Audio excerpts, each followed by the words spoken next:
Alors Mère de Miséricorde, qu'est-ce que c'est?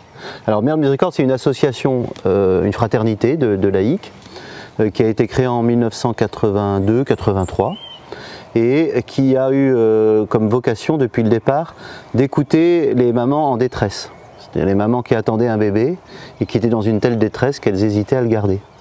Et donc pour sauver cet enfant, Mère de Miséricorde a installé des écoutants, des chaînes d'écoute pour permettre à ces femmes de parler d'une part, et puis d'autre part de pouvoir subvenir à leurs besoins si elles en avaient. Dans le même temps, une fois que ces personnes étaient écoutées, on les portait dans la prière, et donc Mère de Miséricorde a créé des chaînes de jeûne. Donc aujourd'hui, Mère de Miséricorde, c'est 3000 priants, 3000 jeûneurs. Mère de Miséricorde s'est dit qu'il fallait faire de la prévention aussi, pas simplement que de l'écoute. Et donc il y a un service qui s'est appelé Info Jeune, qui aujourd'hui s'appelle Parlez-moi d'amour, qui vient de Mère de Miséricorde. Donc c'est des personnes qui vont dans les établissements pour parler de la vie affective et de la vie sexuelle aux adolescents. Il y a des femmes évidemment dans ce parcours qui ont quand même décidé de ne pas garder leur bébé. Et il se trouve que comme elles ont été touchées par l'écoute qu'elles avaient reçue, souvent des années après, elles ont rappelé les femmes qui les avaient écoutées pour confier le chagrin d'avoir commis l'irréparable. Et donc ces mêmes écoutantes se sont mis à écouter la détresse des femmes qui avaient perdu leur enfant. Et à cette occasion se sont créées des sessions de guérison qui s'appellent les sessions Stabat Mater, qui durent une semaine. Aujourd'hui, un des lieux phares, c'est la Sainte-Baume. Et puis là, je suis ici parce qu'on, pour la première fois, on en fait une à Montligeon. Ça fait longtemps qu'on collabore avec Montligeon parce qu'il y a ici un chemin de lumière qui est aussi ce que Mère de Miséricorde appelle un chemin de consolation et qui permet aux mamans par étapes de revisiter leur histoire, les mamans qui ont perdu un bébé, en particulier les mamans qui ont perdu un bébé pour des causes violentes, donc avortement ou IMG. Et donc ce chemin permet d'entendre la parole de Dieu, d'entendre la parole de l'enfant. Et puis on propose normalement au bout de ce chemin de consolation de donner un prénom à cet enfant. Donc ici il y a un registre de vie où le nom de l'enfant est marqué et pour lequel on prie.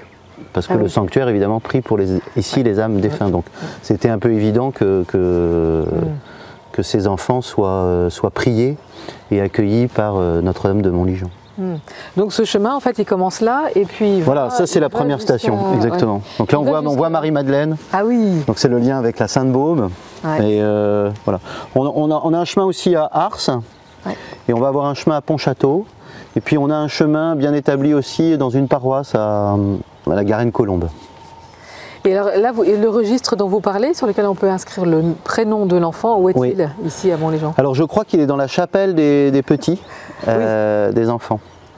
Et donc pour les parents, ça veut dire que cet enfant il a une existence aux yeux de tous. Parce que le problème du deuil in utero, c'est que cet enfant n'a pas de sépulture d'une part souvent, et puis il n'a pas de reconnaissance aussi de la famille, voire parfois du papa. Donc il y a une amitié qui s'établit depuis longtemps. Puis là qui se renforce à cause de la Stabat, puis aussi dû au fait qu'en octobre, nous viendrons fêter les 40 ans de l'association Mère de Miséricorde à Montligeon, en octobre. C'est un lieu magnifique, on est très très bien accueillis ici, c'est super. Et est-ce que vous auriez aujourd'hui un message à délivrer aux mamans, mais aux papas aussi, ou même à la famille, des proches qui ont connu la disparition d'un enfant comme ça avant la naissance? Est-ce que vous auriez envie de leur dire quelque chose ici? Ah oui, j'aurais. Ce qui est très important à dire, c'est que cet enfant, il vit, il existe, il a une âme avec toutes ses capacités d'amour, toutes ses capacités d'intelligence. Il est capable au ciel de comprendre beaucoup de choses, parce qu'au ciel tout c'est. Et donc cet enfant, il a aussi une capacité d'intercession. Il peut être un missionnaire pour les parents. Les parents peuvent lui donner un prénom, mais peuvent aussi lui donner une mission dans la famille ou même dans le monde, d'une part. Et d'autre part aussi, j'ai envie de leur dire aussi que cet enfant, comme le bon Dieu, n'attend qu'une seule chose, c'est que eux aussi l'offrent au bon Dieu. aussi qu'ils ne subissent pas simplement cette perte, mais que ce soit l'occasion pour eux d'un enfantement à la vie nouvelle. Oui. Qu'il y ait un lien qui se rétablisse, qui s'établisse, qui est déjà, hein, peut-être pour beaucoup, mais donc il est vivant cet enfant.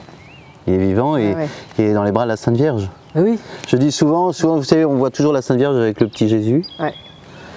Eh ben, je dirais à ses parents, vous voyez, c'est plus le petit Jésus qui est dans le bras de la Sainte Vierge, c'est votre enfant. Donc c'est important. Moi j'ai vu des familles entières venir prier, dire j'ai un petit frère, j'ai une petite sœur. C'est important pour eux aussi parce que souvent ils sont contents même de le savoir.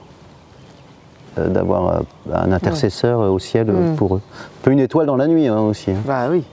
Alors il est toujours préférable d'être accompagné hein, et c'est toujours mieux de pouvoir être entendu d'abord dans sa souffrance, dans sa douleur, parce que comme je le dis souvent ce sont des deuils qui n'ont pas pu se faire, qui ont été tus, même parfois des fausses. Il y a des fausses couches qui ne sont pas dites parce que les gens disent oh, c'est qu'une fausse couche. D'ailleurs, vous voyez, le mot fausse couche, c'est pas très juste, c'est pas faux, c'était pas faux. C'était un véritable enfant, donc la maman, elle a vraiment accueilli la vie.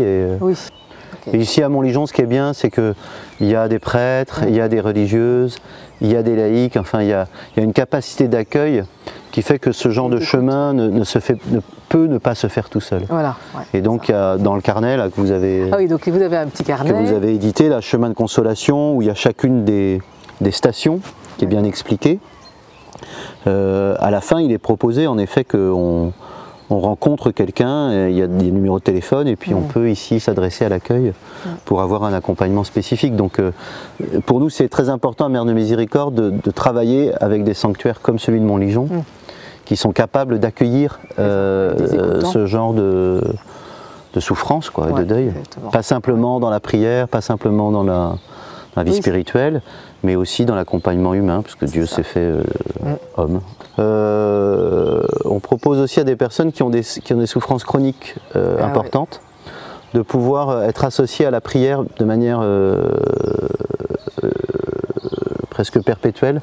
On les appelle les urgentistes de la vie, donc quand on a des choses trop importantes, des intentions de prière trop importantes, à ce moment-là, on demande à ces personnes qui souffrent vraiment, vous voyez, qui sont des souffrances chroniques, donc eux, ils ne sont pas 40 jours de carême, c'est toute leur vie qui est un carême. Et donc on leur propose aussi de s'associer à l'œuvre pour sauver les enfants à naître. Je pense que l'expérience de la maternité, de toute façon, c'est une expérience qui est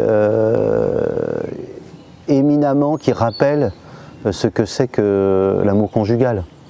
Simplement parce que ça met la maman dans un tel état de vulnérabilité, et l'enfant aussi dans un tel état de vulnérabilité, qu'on ne peut pas être tout seul pour porter une telle fragilité. Et donc souvent, les mamans qui avortent justement, c'est parce qu'elles sont rejetées, c'est parce qu'elles ne sont pas aidées, et qu'elles voient qu'elles ne pourront pas assumer. Et donc pour elles c'est terrible parce que souvent la maternité se présente à elles comme une des vocations sublimes, enfin une des choses sublimes qu'on peut faire dans la vie, et elles s'y refusent, parfois à contre-cœur. Une fois qu'elles ont pris leur décision, c'est plus à contre-cœur. Mais pendant longtemps, il y a une sorte d'ambivalence des sentiments de la femme enceinte, et là il y a besoin de quelqu'un. Et donc je pense qu'en effet l'expérience de la maternité dans les premiers mois, c'est une expérience d'une telle fragilité, avec une telle beauté aussi, que si on a quelqu'un qui nous dit « Ah, c'est merveilleux, c'est splendide, c'est extraordinaire, je serai toujours là pour toi et c'est notre enfant et c'est notre bébé », c'est la plus belle expérience de l'amour que deux êtres peuvent faire, parce que tout d'un coup, le fruit de leur amour, pas simplement le fruit de leur plaisir génitaux, mais le fruit de leur amour, c'est un être humain. Donc c'est dommage de construire sa vie, donc en effet de ne pas la construire pour accueillir ce genre d'événement, parce que c'est ce qui est la plus belle chose qu'on puisse faire. Donc c'est dommage qu'un adolescent qui a la vie devant lui ne se dise pas que le plus gros projet qu'il a à faire, c'est pas gagner de l'argent, mais c'est de donner de la vie à quelqu'un, quoi. C'est magnifique de faire ça. Et le rôle de l'entourage qui favorise l'enfant en effet. C'est-à-dire que si on est dans un monde où l'enfant est un trouble fait, et non pas un, je sais pas moi, une augmentation de fait, c'est sûr que du coup on va avoir du mal à... Parce que souvent rien que dans le regard de sa mère ou rien que dans le regard de son copain, elle va sentir si oui ou non, sans même poser la question. Donc vous savez, on dit il faut toute une ville pour faire il faut toute une société pour faire un criminel d'enfant, mais je crois qu'aussi il faut toute une société pour accueillir un enfant.